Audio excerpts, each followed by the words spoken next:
বৃষ্টি হইতেছে, সেজন্য ভাবলাম আজকে খিচুড়ি খামো।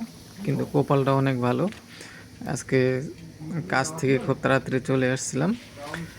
3টার দিকে চলে আসছি, তখন আমরা সিদ্ধান্ত নিলাম। তো আমরা রুমমেট আছি 3জন, এই সিদ্ধান্ত নিলাম যে আজকে খিচুড়ি খাবো। তো আসার সময় একটা চিকেন নিয়ে আসছি। তো দেখেন, আমি নিজেই ওই যে পেঁয়াজ, রসুন, মরিচ এগুলা আপনার পেঁয়াজ দিয়ে তেল দিয়ে ফ্রাই করতেছি, এখন চাল দিয়ে দিতেছি। তো আজকে খুব মজা করে খিচুড়ি বানাবো। তো খুব মন চাইছে, ঠান্ডার দিন নিজ হাতে খিচুড়ি বানিয়ে খাবো।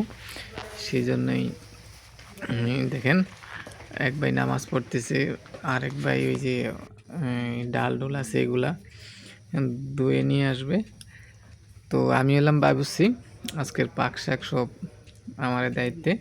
আর দেখেন মশান ধরে যে আমার বড় ভাই শুয়ে রয়েছে কীভাবে, খুব এনজয় করতেছে। মানে খাবো বলে একদম পিকনিকের মতোই অনেকটা। তো এই দেখেন এর মধ্যে অলরেডি চাউল দিয়ে দিচ্ছি, খিচুড়ি কাঁচা গেছে, কিছুটা হয়ে গেছে অলরেডি, দেখতেছেন লাড়তেছি।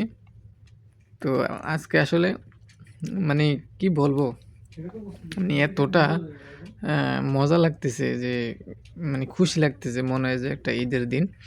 তো অলরেডি আমাদের খিচুড়ি হয়ে গেছে, এখন এখানে নিয়ে নিলাম খাবারের জন্য। 7 আপ নিয়ে আসছে বড় ভাই।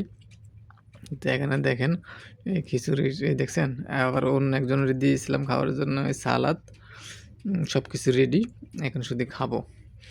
তো এটা হলো আমার বড় ভাই, ওনাকে তো অনেক ভিডিওতে দেখছেন। আর একটা আমার নতুন বড় ভাই, উনি অবশ্য ক্যামেরার সামনে আসতেছে না, কিন্তু খুব ভালো মনের মানুষ, অনেক ভালো মানুষ। বড় ভাই হিসেবে আমরা অনেক শ্রদ্ধা করি ওনাকে।